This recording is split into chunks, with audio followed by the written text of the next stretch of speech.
Hola amigos, ¿cómo están? Bienvenidos a Perú 21 TV. Mi nombre es Mayra Calderón y a continuación vamos a hablar sobre Alberto Fujimori, esta sentencia del Tribunal Constitucional, el pronunciamiento además que hizo el Tribunal Constitucional hace unos días y lo que ha dicho su presidente, que sí procede la liberación del expresidente Alberto Fujimori en medio de las críticas y dudas por esta resolución. Pero además vamos a conocer qué es lo que ha pasado durante el tiempo desde que Alberto Fujimori pidió el indulto.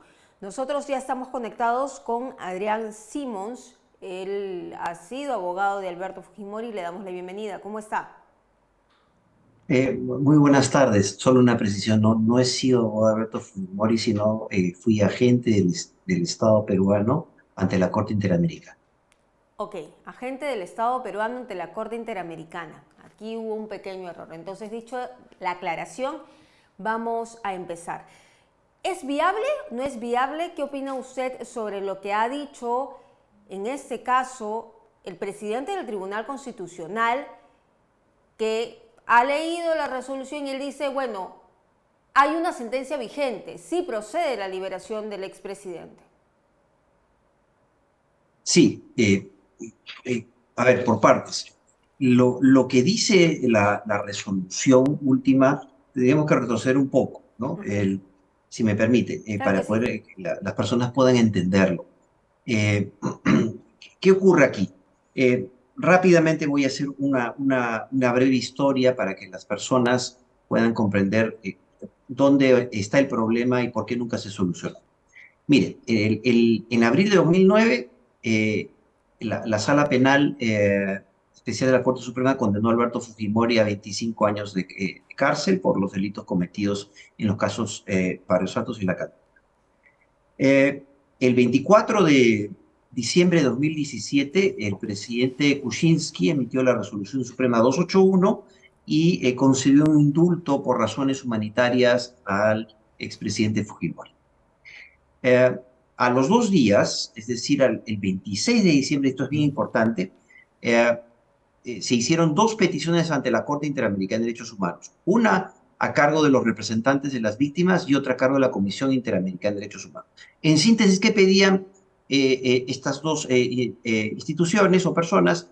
Es lo siguiente, que se declare la nulidad, ¿ya? O la revocatoria del indulto concedido a Alberto Fujimori.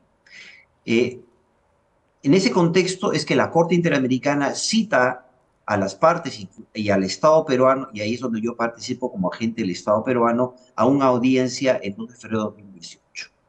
Participamos en esa audiencia y nosotros ejercemos una defensa técnica de contenido procesal y dijimos a la Corte que en ese momento la Corte no era competente para analizar la nulidad o la revocatoria o revocación del indulto concedido a Alberto Fujimori. ¿Y por qué?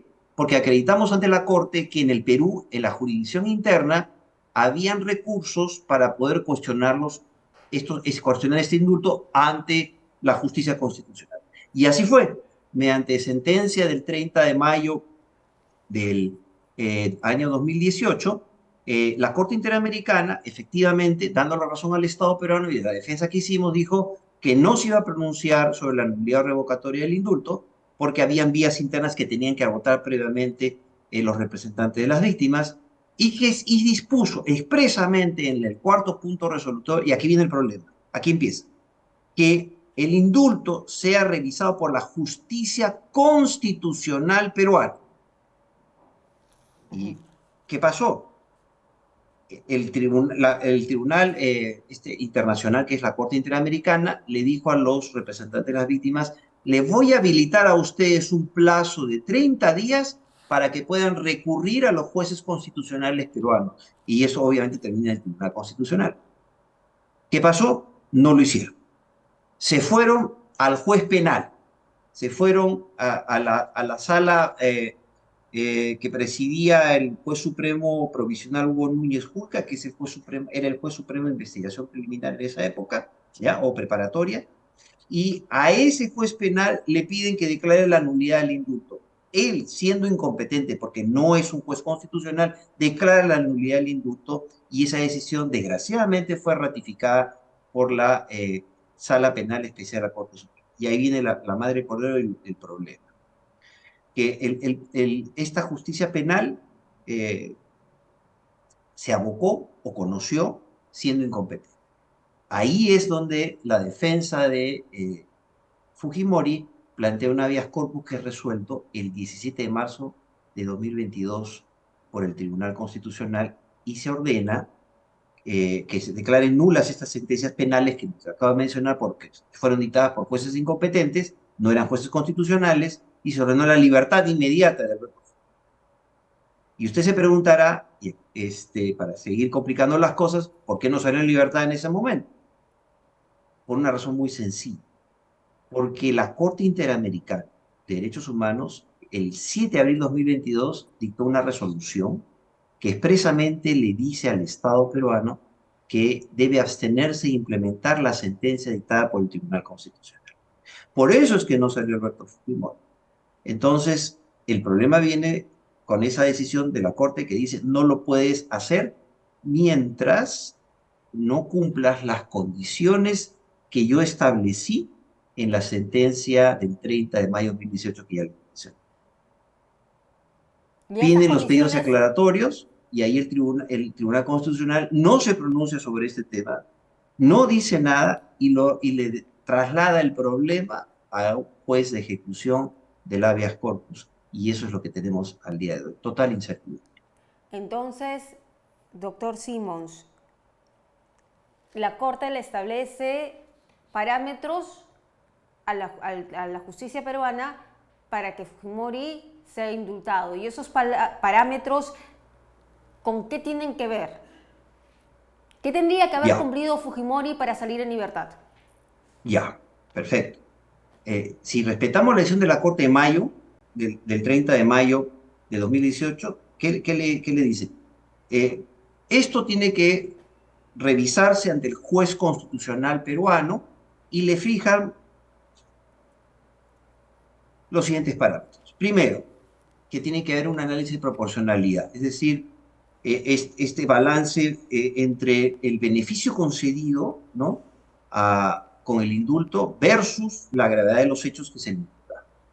Dos, valorar la vida y la salud del reo, es decir, qué riesgo está la vida y la salud del reo versus el derecho de acceso a la justicia de las víctimas de estos temas. Tercero, el tiempo de carcelería que él ha tenido. Cuarto, el pago de la reparación civil. Quinto, la conducta que el reo ha tenido para esclarecer la verdad. Y sexto, el reconocimiento de la gravedad de los delitos que se le imputaron y por los cuales fue condenado. Es decir, estos son los estándares que puso para que se vea un proceso constitucional. Esto no se ha discutido en un proceso constitucional. O sea, ese es el problema, que estas condiciones que puso la Corte Interamericana de Derechos Humanos no se han discutido por la justicia peruana. No por la justicia constitucional como lo ordenó la propia Corte. Ese es el tema. Aquí hubo un problema que yo lo puse en un artículo en el diario El Comercio, donde lo digo claramente.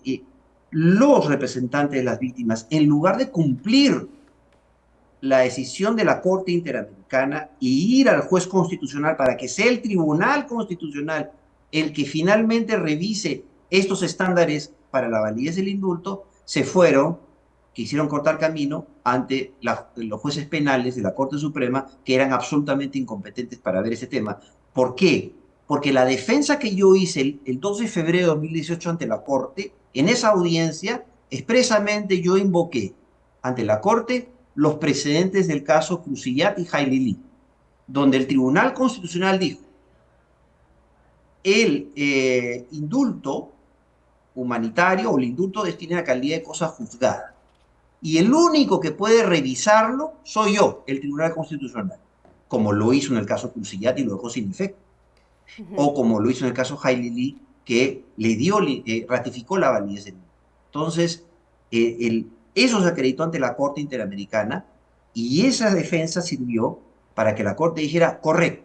Entonces, eso que ha descrito el Estado en la audiencia, que se cumpla en el Perú con respecto al indulto humanitario dado a Alberto Fujimori ante los jueces constitucionales donde la última palabra la iba a tener el Tribunal Constitucional. Y eso no ha ocurrido. Eso no ha ocurrido y tampoco va a ocurrir porque le ha derivado o le ha tirado la pelota al juez de Ica, que es un juez penal y que en estos momentos no tiene ese rango, ¿no? de un juez constitucional. Entonces, lo que decida el juez el día de hoy porque hoy día iba a haber una audiencia en la mañana sobre este caso, lo que decide el juez, ¿va a tener validez? Hay, muy buena su pregunta, se la agradezco. Allí viene el tema, ¿no? ¿Qué va a hacer el juez? Va a decir, bueno, y ahí yo caí en problema, ¿no? Porque una cosa es lo que se dice en comunicados de prensa y otra cosa es lo que dice la resolución de esta del 21 de noviembre de este año, donde el Tribunal Constitucional dice improcedentes los pedidos de aclaración y remítase los actuados al juez de ejecución del habeas corpus a fin de que proceda conforme a sus atribuciones. ¿Cuáles serán? No lo sabemos, pero podemos especular jurídicamente hablando. El juez podría decir, muy bien, como no hay nada que aclarar y la sentencia dictada por el Tribunal Constitucional ordena la libertad inmediata del señor Fujimori, ordena la libertad, ¿no? Ese es el primer escenario. El segundo escenario es que el juez diga, tenemos un problema, porque hay un mandato de la Corte Interamericana que es vinculante para el Estado peruano, porque el Estado peruano ha suscrito la Convención de Derechos Humanos o el Pacto de San José de Costa Rica y se ha obligado a cumplir los mandatos o las resoluciones que dicta la Corte Interamericana. Y la Corte Interamericana, esta decisión del 7 de abril de 2022, ha dicho que el Estado peruano debe abstenerse de implementar la sentencia del Tribunal Constitucional. ¿Cuál cumple? ¿Lo que dice el TC o lo que dice la Corte Interamericana?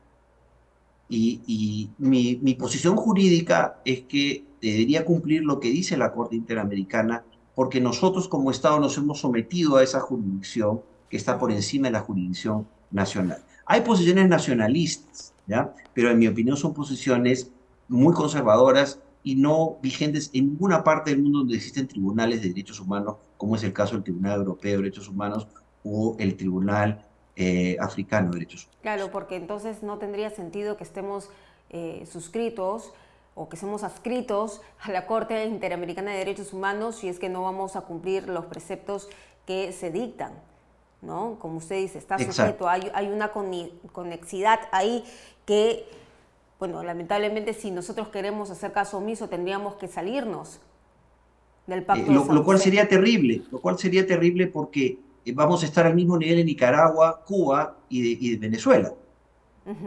Una precisión, doctor.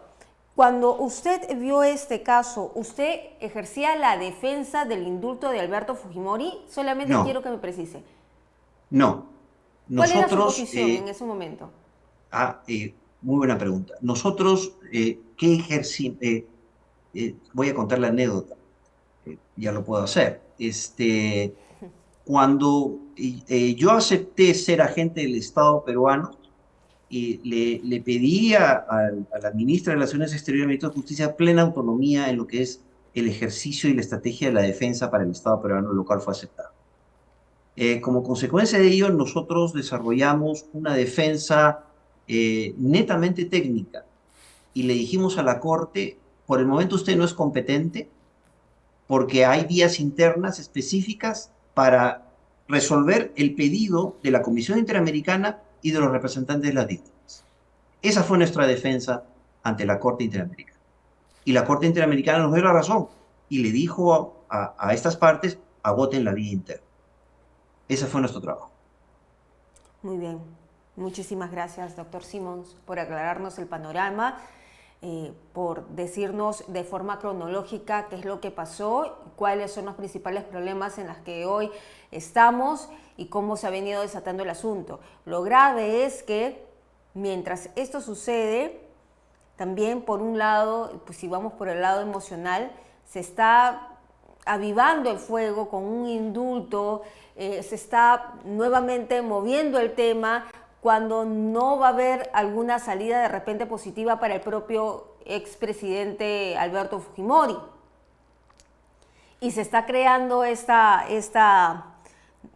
historia echándose la pelota entre las instituciones y nadie quiere asumir su posición, o sea, el rol que le toca.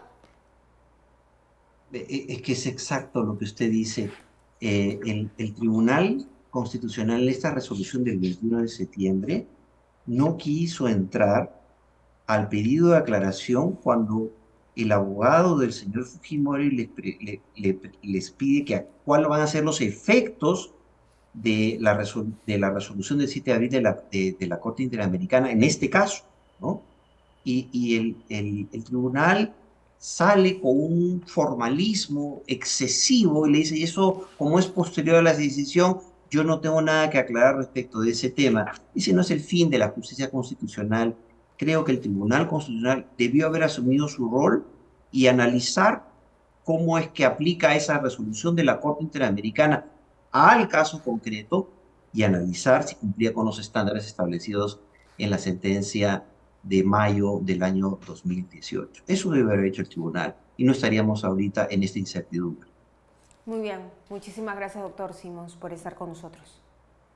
Muy bien, muchas gracias, que tengan buenas tardes. Buenas tardes, muy amable.